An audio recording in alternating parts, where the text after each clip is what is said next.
Hello everyone, welcome to my channel Sukija chemistry classes.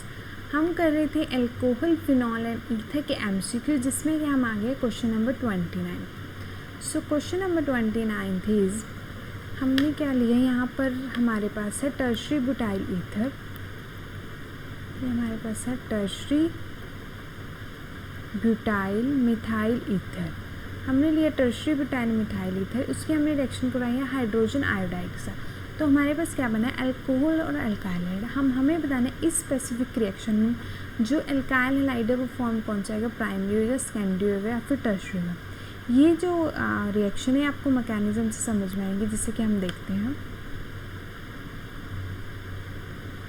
Question number 29। Question number 29 में क्या है, हमने ये लिया वो टर्शरी ब्यूटाइल मिथाइल ईथर। हमने इसकी रिएक्शन करवाई हाइड्रोजन आयोडाइड से। हमारे पास क्या बनेगा, अल्कोहल और अल्काइल हैलाइड। अब हमें बताना है कि अल्काइल हाइड प्राइमरी होगा, सेकेंडरी होगा या फिर टर्शरी होगा। अब देखो ये कैसा है, ये एक अनसिमेट्रिकल ईथर है। वैसे तो आपको इसका मैकेनिज्म देखना पड़ेगा, लेकिन इतना टाइम नहीं होगा आपके पास, तो इसलिए इसकी एक शॉर्ट ट्रिक है। अब देखो ये अनसिमेट्रिकल ईथर है। अनसिमेट्रिकल ईथर में हमारे पास 2 अल्काइल ग्रुप प्रेजेंट है। इस अनसिमेट्रिकल ईथर में हमारे पास 2 अल्काइल ग्रुप प्रेजेंट है, राइट।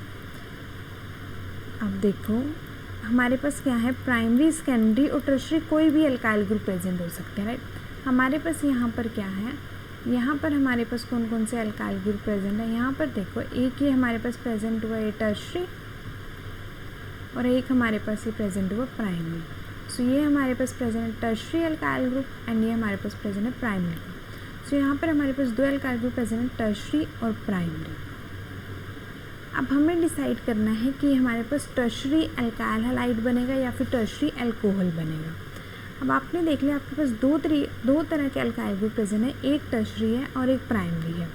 तो जहाँ पर भी हमारे पास टर्शरी अल्काइल ग्रुप प्रेजेंट होगा, वहाँ पर वो जो रिएक्शन है वो किससे फॉलोड होगी, SN1 से। और वो किसको फॉलो करती है, कार्बोकेटाइन मैकेनिज्म को। तो इसके अंदर जो हमारे पास अल्काइल हैलाइड बनेगा, always form from bigger side, always form from bigger side, हमेशा बिगर साइड से बनेगा। मतलब कि ये जो I नेगेटिव है ये कहाँ पर अटैक करेगा, यहाँ पर अटैक करेगा, राइट। तो हमारे पास ये क्या बन जाएगा,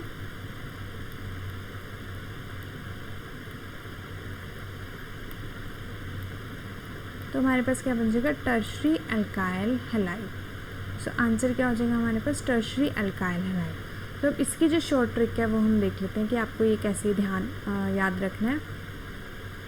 अब देखो अगर हमारे पास क्या है, अगर हमारे पास टर्शरी प्रेजेंट होएगा, राइट, अल्काइल ग्रुप में, तो वो SN1 मैकेनिज्म को फॉलो करेगा। अगर हमारे पास सेकेंडरी या प्राइमरी है तो वो SN2 को फॉलो करेगा, राइट। अगर टर्शरी है तो वो SN1 को, सेकेंडरी और प्राइमरी है तो वो SN2 को। अब जब भी हमारे पास टर्शरी प्रेजेंट होएगा तो जो हमारे पास अल्काइल हैलाइड है ऑलवेज फॉर्म टर्शरी, वो हमेशा कैसा बनेगा, टर्शरी।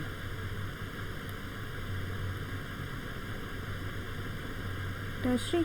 लेकिन अगर हमारे पास सेकेंडरी और प्राइमरी टाइप्स के ईथर्स प्रेजेंट हैं, मतलब कि उसमें जो अल्काइल ग्रुप्स हैं वो प्राइमरी और सेकेंडरी है, तो हमारे पास अल्कोहल,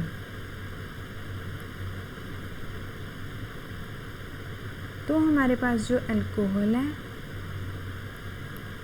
वो हमेशा कैसा बनेगा, प्राइमरी या सेकेंडरी। क्यों, क्योंकि स्टेरिक हिंड्रेंस हो जाएगी यहाँ पे, स्टेरिक हिंड्रेंस की वजह से वो अटैक नहीं कर पाएगा। सो बस आपको इतना ध्यान रखना है, अगर हमारे पास टर्शरी प्रेजेंट है, मतलब अगर हमारे पास टर्शरी अल्काइल ग्रुप प्रेजेंट है तो हमारे पास अल्काइल हैलाइड टर्शरी बनेगा। अगर हमारे पास सेकेंडरी या प्राइमरी है तो हमारे पास अल्कोहल हमेशा प्राइमरी या सेकेंडरी बनेगा। जैसे आपको ये एग्जाम्पल यहाँ पर ध्यान रख लेनी है, ये हमने अभी लिया था, तो हमारे पास यहाँ पे क्या बना था, टर्शरी अल्काइल हैलाइड,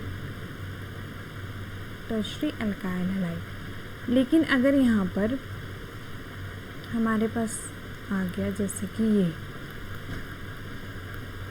अब देखो यहाँ पर हमारे पास जो ग्रुप्स प्रेजेंट हैं वो कौन से हैं, ये पूरा का पूरा टर्शरी था, तो टर्शरी अल्काइल हैलाइड बना। ये कैसा है, सेकेंडरी और ये कैसा है, प्राइमरी, तो हमारे पास क्या बनेगा, सेकेंडरी एंड प्राइमरी अल्कोहल्स बनेंगे, ना कि अल्काइल हैलाइड। तो बस आपको ये चीज़ यहाँ पर ध्यान रखनी है।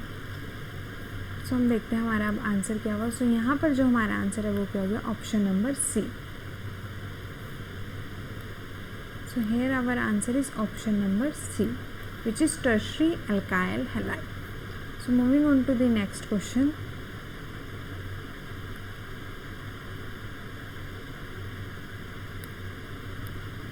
which is question number 30. So question number 30 is, in electrophilic substitution the alkoxy group activates the aromatic ring and directs the incoming group to dash position. Electrophilic substitution हमारे पास कौन सा ग्रुप है, एल्कोक्सी ग्रुप है।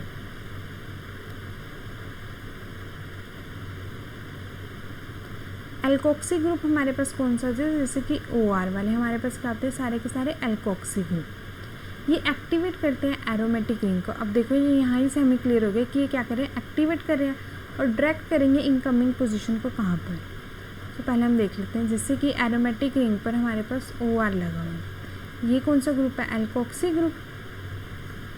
अब इसके इस OR के पास क्या है, लोन पेयर्स हैं। जिनके भी पास लोन पेयर्स होते हैं वो हमेशा कहाँ पर डायरेक्ट करते हैं, ऑर्थो बैरा पे। ऐसे ही आपको और भी ध्यान में रख लेने, जैसे हमारे पास फिनॉल हो गया, फिनॉल के पास OH में क्या है, लोन पेयर्स, तो ये भी कहाँ पे करेंगे, ऑर्थो और पैरा पे। हमारे पास क्लोरीन हो गया, क्लोरीन के पास भी क्या है, लोन पेयर्स, तो ये भी हमारे पास कहाँ करेंगे, ऑर्थो और पैरा पर। ये आपको याद होना चाहिए। ये क्वेश्चन चेंज करके भी आ सकता है कि फिनॉल कहाँ पर एक्टिवेट करेगा, या फिर हमारे पास एल्कोक्सी ग्रुप कहाँ पर एक्टिवेट करेगा, क्लोरीन कहाँ पर एक्टिवेट करेगा। सो सबका आंसर ऑर्थो और पैरा होगा। अब आपको ये भी पता होना चाहिए कि मेटा वाले कौन से होते हैं। मेटा वाले होते हैं हमारे पास, जैसे हमारे पास नाइट्रो लग गया यहाँ पे, या फिर एल्डिहाइड लग गया, फिर कीटोन लग गया। ये क्या करते हैं, इलेक्ट्रॉन्स को विड्रॉ करते हैं अपनी तरफ। तो इनका क्या होता है, माइनस आर इफेक्ट, और जिनका भी माइनस आर इफेक्ट होता है वो क्या शो करते हैं, मेटा।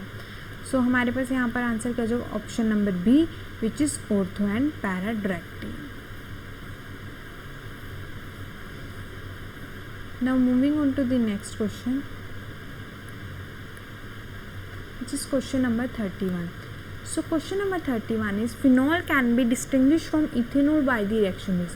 फिनोल को हम डिस्टिंग्विश कर सकते हैं इथेनॉल में से किसकी रिएक्शन के साथ। फर्स्ट ऑप्शन है bromine in the presence of water, second option है सोडियम, थर्ड है न्यूट्रल FeCl3 एंड फोर्थ है बोथ A and C। अब देखो जो हमारे पास इथेनॉल होता है, जैसे हमने लिया CH3CH2OH, ये हमारे पास क्या करते हैं, Na के साथ रिएक्ट करता है। तो है ना था, इसने Na के साथ रिएक्ट किया तो इसने क्या फॉर्म किया, CH3CH2O negative Na positive plus H2, right. H2 हमारे पास निकल गया और ये हमारे पास यहाँ पर फॉर्म हो गया। तो मतलब कि ये तो रिएक्ट कर रहा है किसके साथ, इथेनॉल था। ये इथेनॉल यहाँ पर सोडियम के साथ रिएक्शन दे रहा है।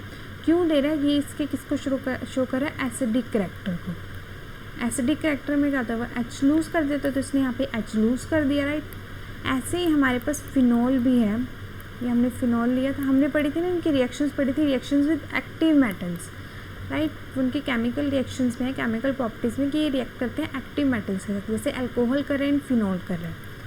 सो ये यहाँ पर हमारे पास क्या बना रहा है, O नेगेटिव Na पॉजिटिव, ये भी हमने 2 ले लिया और ये भी 2 ले लिया, और प्लस के अंदर हमारे पास H2 निकल गया। सो यहाँ पर क्या हो रहा है, Na के साथ तो ये रिएक्शन शो कर रहे हैं, तो मतलब कि ऑप्शन नंबर बी तो आंसर नहीं है। अब हम जाते हैं ऑप्शन नंबर ए पर।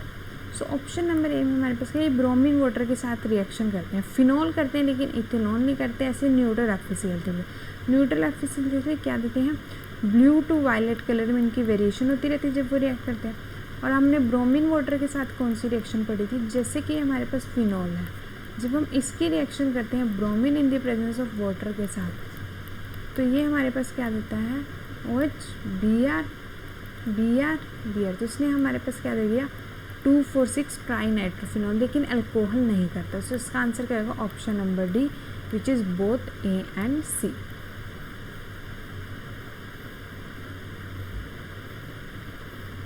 Now moving on to the next question, which is question number 32। So question number 32, which of the following is most acidic. हमें बताना है कि इसमें से कौन सा जो कि सबसे ज़्यादा एसिडिक होएगा। अब आपको एक ट्रिक यहाँ पर ध्यान में रखनी कि कौन कितने ज़्यादा एसिडिक होएगा, जिसके पास इलेक्ट्रॉन विड्रॉइंग ग्रुप होएगा। ये मैंने आपको पहले भी वीडियो में बताया था कि एसिडिक कौन सबसे ज़्यादा, जिसके पास इलेक्ट्रॉन विड्रॉइंग ग्रुप होता है। More acidic, more is the electron withdrawing group. Less acidic वो कब होएगा, जब उसके पास मोर इलेक्ट्रॉन डोनेटिंग ग्रुप होएगा। बस आपको ये चीज़ ध्यान में रखनी कि कौन जितना ज़्यादा एसिडिक, कौन अपना एच सबसे जल्दी देगा, जिसके पास इलेक्ट्रॉन विड्रॉइंग ग्रुप होएगा वो अपना एच फटाफट दे देगा, और कौन सबसे कम देगा, जिसके पास इलेक्ट्रॉन डोनेटिंग ग्रुप होंगे। तो अब हम यहाँ पर देखते हैं कि किसके पास इलेक्ट्रॉन डोनेटिंग ग्रुप ज़्यादा है और किसके पास इलेक्ट्रॉन विड्रॉइंग ग्रुप ज़्यादा है। पहले हम सबके स्ट्रक्चर्स ड्रॉ करके देखते हैं। हमारे पास फर्स्ट है साइक्लोहेक्सेनॉल।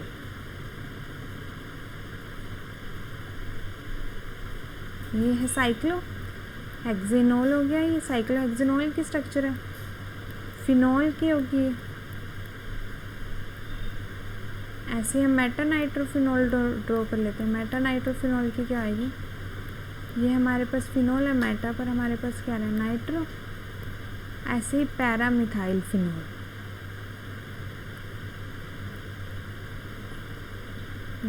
अब हमें देखना है कि यहाँ पर इलेक्ट्रॉन विड्रॉइंग ग्रुप कौन सा। अब देखो OH तो कैसे ग्रुप होते हैं, ये शो करते हैं plus are effect, plus are effect and minus I effect. ये कैसे होते हैं, जो प्लस आर, ये भी सेम होगा जो प्लस आर और माइनस आर, लेकिन यहाँ पर तो प्लस आर हो ही नहीं सकता। क्यों, क्योंकि इस रिंग के पास डबल बॉन्ड नहीं है। NO2 कैसा होता है, NO2 होता है इलेक्ट्रॉन विड्रॉइंग ग्रुप। CH3 कैसा होता है, इलेक्ट्रॉन डोनेटिंग ग्रुप। तो बस आपको ध्यान में रखना है। मैं इसको और सिंपल कर देती हूँ।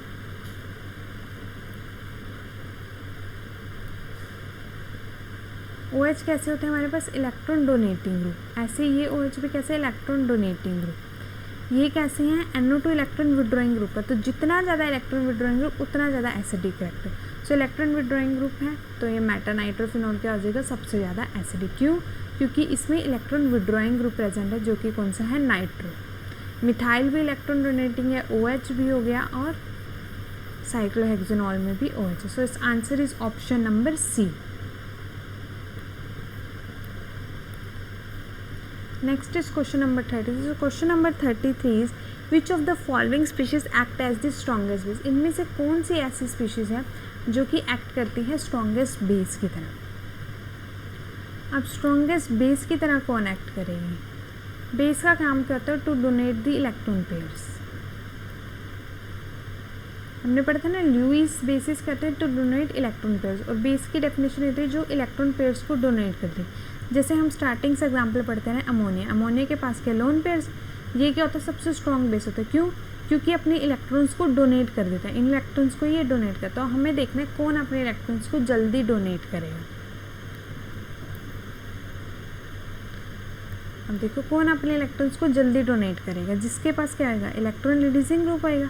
जिसको इलेक्ट्रॉन्स मिल रहे होंगे वो अपने इलेक्ट्रॉन्स को जल्दी डोनेट करेगा। सो इलेक्ट्रॉन रिलीजिंग ग्रुप या इलेक्ट्रॉन डोनेटिंग ग्रुप जितना ज़्यादा उतना ज़्यादा बेसिक करेक्टर। एसिडिक करेक्टर और बेसिक करेक्टर बिल्कुल रिवर्स है, और जितने ज़्यादा इलेक्ट्रॉन विड्रॉइंग ग्रुप होंगे उतना कम क्या आएगा, बेसिक करेक्टर।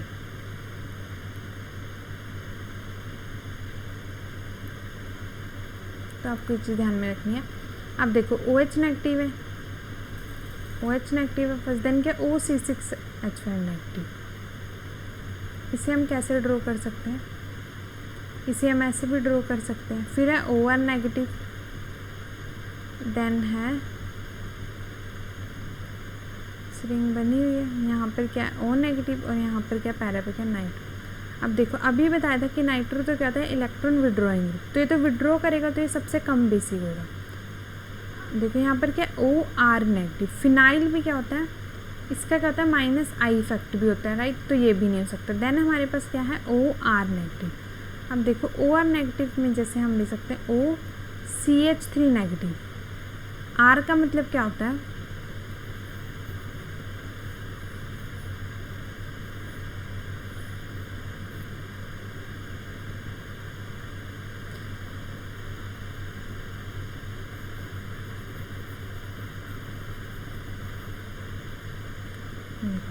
यहाँ पे तो क्या है R नेगेटिव। R का मतलब क्या है, कोई भी अल्काइल ग्रुप और एल्काइल ग्रुप हमेशा क्या शो करते हैं, plus I effect. Plus I effect मतलब कि कौन से ग्रुप होते हैं, इलेक्ट्रॉन डोनेटिंग। तो जितने ज़्यादा इलेक्ट्रॉन डोनेट होते हैं ज़्यादा वो क्या आएगा, स्ट्रॉन्गेस्ट बेस। तो इसका आंसर क्या है, option number C. Alkyl group जैसे OCH3 नेगेटिव हो गया या फिर OCH2 CH3 नेगेटिव हो गया, ये क्या करते हैं, इलेक्ट्रॉन डोनेट करते हैं, यहाँ से इसको दे रहे हैं, यहाँ से दे रहे हैं, तो इसके पास इलेक्ट्रॉन डेंसिटी बढ़ जाती है जिसकी वजह से इसका बेसिक कैरेक्टर बढ़ जाएगा। ये तो ऑप्शन डायरेक्ट कैंसिल है, कौन सा, इलेक्ट्रॉन विड्रॉइंग ग्रुप। इनका क्या होता है, माइनस आई और प्लस आर इफेक्ट, राइट। और इसमें सिर्फ और सिर्फ आपके पास क्या है, electron donating. So it's answer is option number सी।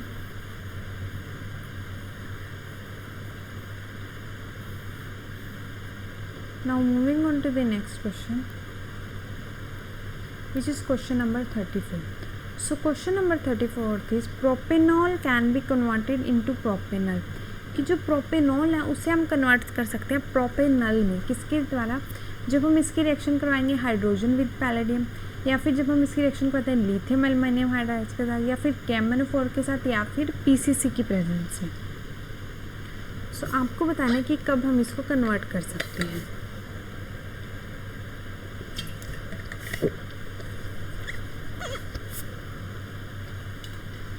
पहले तो आपको ये पता होना चाहिए कि इसमें से रिड्यूसिंग एजेंट कौन से और ऑक्सीडाइजिंग एजेंट कौन से हैं। सो देखते हैं हम, H2 और प्लेटिनम हमारे पास क्या होते हैं, reducing agent. Lithium aluminium hydride भी हमारे पास क्या होता है, रिड्यूसिंग एजेंट। KMnO4 और PCC होते हैं हमारे पास ऑक्सीडाइजिंग एजेंट। अब देखो आपके पास क्या था, आपके पास प्रोपेनल है, सॉरी आपके पास प्रोपेनॉल है, आपने प्रोपेनॉल को कन्वर्ट करना है प्रोपेनल में।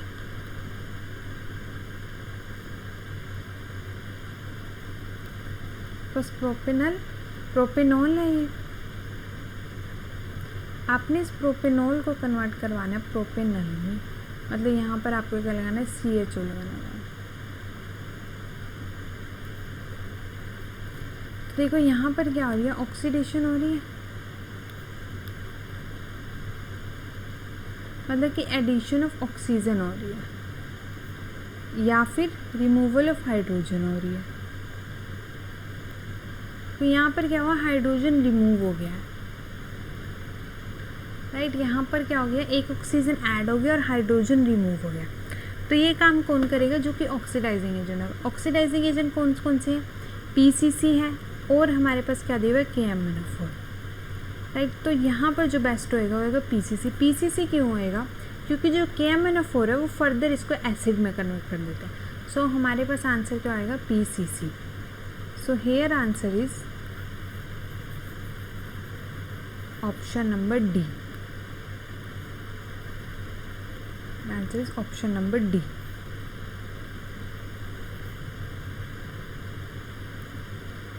Now moving on to the next question.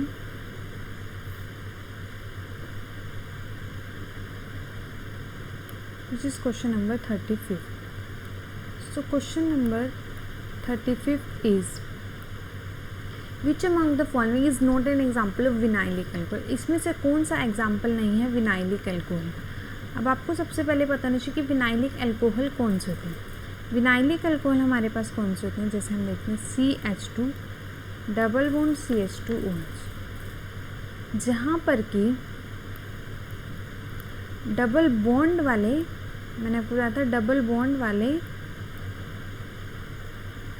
Carbon पर कोई भी फंक्शनल ग्रुप अटैच्ड हो, राइट। सो ये डबल बॉन्ड वाला कार्बन है, ये डबल बॉन्ड वाले कार्बन फंक्शनल ग्रुप प्रेजेंट है, उसे हम क्या कहते हैं, विनाइलिक अल्कोहल। अब देखो ये डबल बॉन्ड है,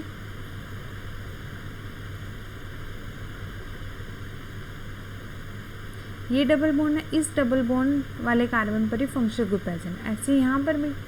तो ये तो विनाइलिक अल्कोहल का एग्जांपल है। यहाँ पर देख लेते हैं, इस डबल बॉन्ड वाले कार्बन पर फंक्शनल ग्रुप प्रेजेंट, ऐसे ही सेम यहाँ पर है। नेक्स्ट हम देखते हैं, अब ये डबल बॉन्ड वाला कार्बन है, यहाँ पर OH अटैच्ड है, तो ऑप्शन नंबर हमारे पास क्या बना, ऑप्शन नंबर डी। यहाँ पर तो डबल बॉन्ड ही नहीं है, राइट। सो इसका आंसर क्या हो जाएगा, ऑप्शन नंबर डी।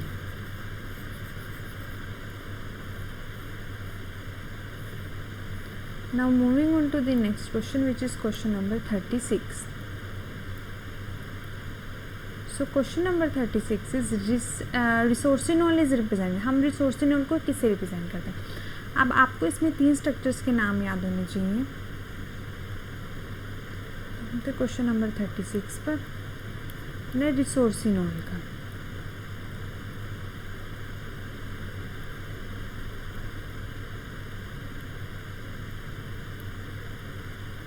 इन स्ट्रक्चर्स के आपको नाम जरूर पता होने चाहिए।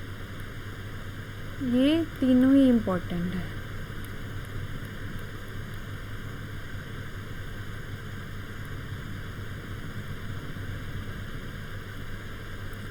इसका नाम होता है कैटेकोल,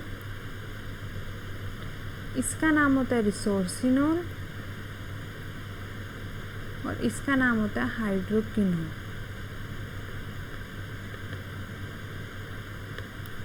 देखो इसमें क्या है, दो इसके रिस्पेक्ट में ऑर्थो पे प्रेजेंट है, इसके रिस्पेक्ट में ये मेटा पर प्रेजेंट है और इसके रिस्पेक्ट में ये पैरा पर प्रेजेंट है। तो ये आपको याद होनी चाहिए, ऑर्थो, मेटा और पैरा। जब ऑर्थो पे प्रेजेंट होएगा तो उसे हम क्या कहेंगे? कैटेकोल। जब एक और ग्रुप मेटा पे प्रेजेंट है, रिसोर्सिनोल, और जब पैरा पे प्रेजेंट है तो उसे हम क्या कहेंगे? हाइड्रोक्विनोल। तो अब हम देखते हैं, देखो यहाँ पर तो ये जो स्ट्रक्चर है ये तो फिनोल की स्ट्रक्चर है डायरेक्ट, ये तो डायरेक्ट फिनोल की स्ट्रक्चर है। ये किसके? कैटेकोल की, क्योंकि इसके रिस्पेक्ट में ऑर्थो पर प्रेजेंट है। सो ये किसकी होगी? कैटेकोल की। यहाँ पर ये कहाँ पर प्रेजेंट है? इसमें पैरा पे, सो किसकी होगी? हाइड्रोक्विनोल की। ये इसके रिस्पेक्ट में किस पे प्रेजेंट है? 1 2 3 1 3 पोजिशंस को हम क्या कहते हैं? मेटा कहते हैं। 1 2 को हम क्या कहते हैं? ऑर्थो। देखो 1 2 पर है और ये देखो 1 2 3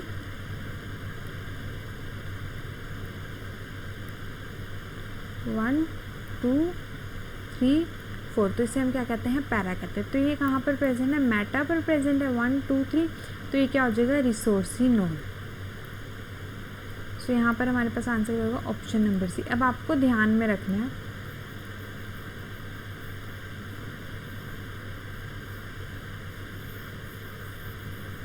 कि रिसोर्सिनोल आपके पास ऐसे भी ड्रॉ करके आ सकता है, बस आपको नंबरिंग करके देख लेना है, और ऐसे भी आ सकता है। ये दोनों चीज़ें सेम ही, ये भी रिसोर्सिनोल है और ये भी रिसोर्सिनोल है।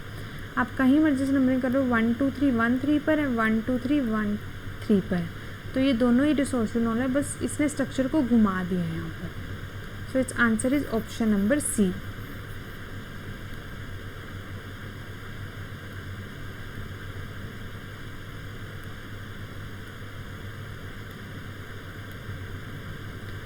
Now moving on to the next question, which is question number 37. So question number 37 is, which of the following Grignard reagent would be used to prepare A from methanol? हम कौन से Grignard reagent को use करेंगे prepare करने के लिए ए को? हमें इसको प्रिपेयर करना है मिथेनॉल में से।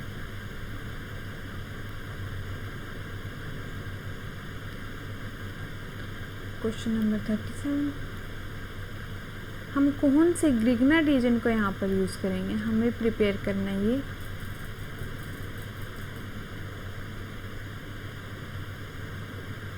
तो कितने कार्बन हैं? 2। मिथेनॉल में से, मिथेनॉल क्या होता है? ये हमारे पास किसकी स्ट्रक्चर होती है? मिथेनॉल की।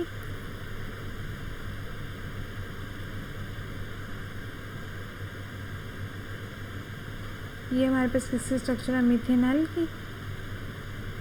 अब देखो यहाँ पर हमारे पास कितने कार्बन है? मिथेनॉल में 1 कार्बन है। आपको इसको भी ट्रिक से करना पड़ेगा। 1 कार्बन है।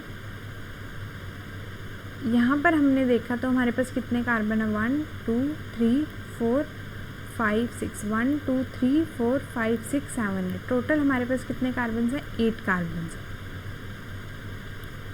तो हम कौन सी स्ट्रक्चर आप यहाँ पर यूज़ करें? अब देखो जो हम ग्रिग्नार्ड रिएजेंट यूज़ करेंगे, ऑब्वियसली सी बात है कि उसमें एक बेंजीन रिंग होगी, राइट? एक बेंजीन रिंग है और हमारे पास क्या आएगा यहाँ पर? 1 एक कार्बन तो यहाँ से आएगा और एक कार्बन यहाँ पर ऑलरेडी प्रेजेंट रहेगा, CH2Mg भी है। सो यहाँ पर एक कार्बन प्रेजेंट और यहाँ से एक और कार्बन आ गया। इन दोनों ने कितने बना दिए? 2 कार्बन। तो हमारे पास ये किस में से बनेगा, जब हमारे पास कुछ ऐसी स्ट्रक्चर होएगी। तो ये ऐसी स्ट्रक्चर हमारे पास कहाँ पर आ रही है, सो ऐसी स्ट्रक्चर हमारे पास आ रही है इस ऑप्शन नंबर बी में, राइट। देखो यही बताया था आपको, CH2Mg भी यहाँ पर है। बस आपको इतना ध्यान में रखना है कि जो ग्रिग्नर रिएजेंट होता है ना, कि जो हमारे पास ग्रिग्नर रिएजेंट होता है वो क्या करता है, 1 कार्बन एक्स्ट्रा ऐड कर देता है। तो इसमें हमारे पास 1 कार्बन एक्स्ट्रा आ रहा है, राइट। हमें कितने बनाने थे, यहाँ पर हमारे पास ऑलरेडी देखो यहाँ पर हमारे पास कितने प्रेजेंट है, 1 2 3 4 5 6 7 प्रेजेंट है। हमें 8 बनाने थे, तो ये हमारे पास 8 बन गए।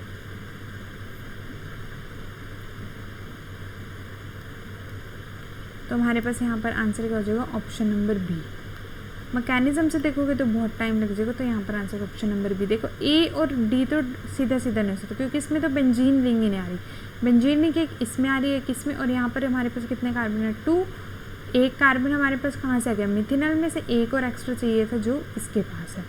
सो here answer is option number B.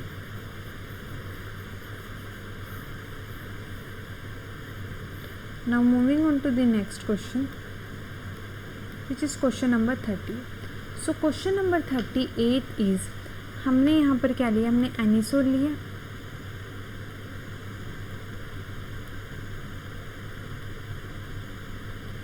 इस एनिसोल के हमने रिएक्शन कराई एसिटाइल क्लोराइड के साथ। हमारे पास एसिटाइल क्लोराइड है, तो हमारे पास in the presence of anhydrous AlCl3, तो हमारे पास ए और बी 2 प्रोडक्ट्स बने। हमें बताना है कि मेजर प्रोडक्ट क्या है। ये आपका लास्ट क्वेश्चन है। क्वेश्चन नंबर 38 क्या है, हमने क्या लिया, एनिसोल लिया। मतलब ये हमारे पास क्या, ईथर है, ईथर की रिएक्शन हो रही है, एनिसोल कहते हैं हम इसे। इसके हमने रिएक्शन किसके साथ की है, CH3C डबल बॉन्ड OCl के साथ, एसिटाइल क्लोराइड के साथ, किसकी प्रेजेंस में, AlCl3 की प्रेजेंस। और इस रिएक्शन को हम क्या कहते थे, फ्रीडल-क्राफ्ट एसाइलेशन। Friedel-Crafts acylation. अब हमारे पास क्या है, यहाँ पर ये वाला जो ग्रुप है ये जाके लगेगा, एक बार ऑर्थो पे लग जाएगा ये वाला ग्रुप, और एक बार मेटा पे लग जाएगा, OCH3 C double bond OCH3, एक बार ऑर्थो पे लग गया। ऐसे हमारे पास एक बार ये कहाँ पर लग जाएगा, मेटा पर, OCH3 COCH3। अब देखो यहाँ पर तो इसके पास क्या हो रही है, ये दोनों ग्रुप्स क्या कर रहे हैं, स्टीरिक हिंड्रेंस। इन दोनों ग्रुप्स के बीच में क्या आ रही है, स्टीरिक हिंड्रेंस। बल्कियर ग्रुप पे स्टीरिक हिंड्रेंस करेंगे। ये हमारे पास ऑर्थो प्रोडक्ट था, ये हमारे पास पैरा प्रोडक्ट है, यहाँ पर कोई स्टीरिक हिंड्रेंस नहीं है, तो ये हमारे पास क्या हो जाएगा, मेजर प्रोडक्ट। और एक इसका एग्जांपल है फ्रीडल-क्राफ्ट एसाइलेशन का। एसाइल ग्रुप हमने यूज़ किया, यहाँ पर ये H था, इस H से रिप्लेस होके ये आ गया हमारे पास ये वाला group, right. So it's answer is option number C. Option number C में it's answer is option number B. देखो इसका नाम हमारे पास क्या आएगा, हमारे पास 2 प्रोडक्ट्स बने,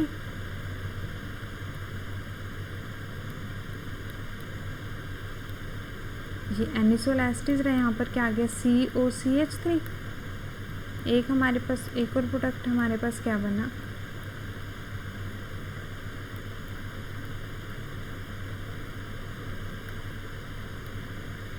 स्टीरिक हिंड्रेंस थी, यहाँ पे ऑर्थो था, ये कौन सा था, पैरा था। अब हम इसका नाम देख लेते हैं। हमारे पास 2 ग्रुप्स यहाँ पर प्रेजेंट है,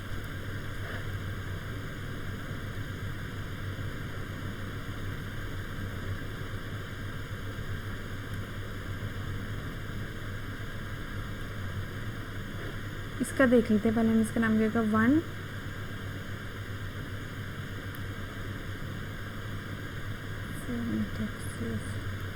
इसका हमारे पास नाम क्या होगा, 4 मिथोक्सी एसिटोफिनोन,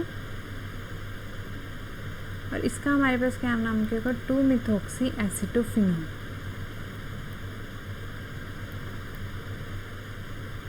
तो यहाँ पर हमारे पास दो ग्रुप प्रेजेंट है, ये कौन सा ग्रुप है और ये कौन सा ग्रुप है। ये हमारे पास कीटो ग्रुप है और ये हमारे पास ROR, ये हमारे पास ईथर टाइप ग्रुप है।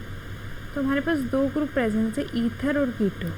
हम किसको प्रेफरेंस देते हैं, कीटो ग्रुप को प्रेफरेंस देंगे, राइट। तो ये हमारे पास कहाँ पर चला जाएगा, 1 2 3 4, ऐसे यहाँ पर कीटो ग्रुप को प्रेफरेंस 1 2, सो ये क्या हो जाएगा 4 4 पे हमारे पास क्या आ रहा है, मिथॉक्सी। 2 पर हमारे पास क्या आ रहा है, 1 पर हमारे पास क्या आ रहा है, ये वाला ग्रुप आ रहा है। सो 4 मिथॉक्सी, इसका नाम क्या है, aceto, and this is phenol. So it's answer is option number B, which is 4 methoxyphenol. सो आपका ये जो MCQ सीरीज़ है कंप्लीट हो चुकी है। Thanks for watching. If you like my video then please do share and subscribe the channel. Thank you so much everyone.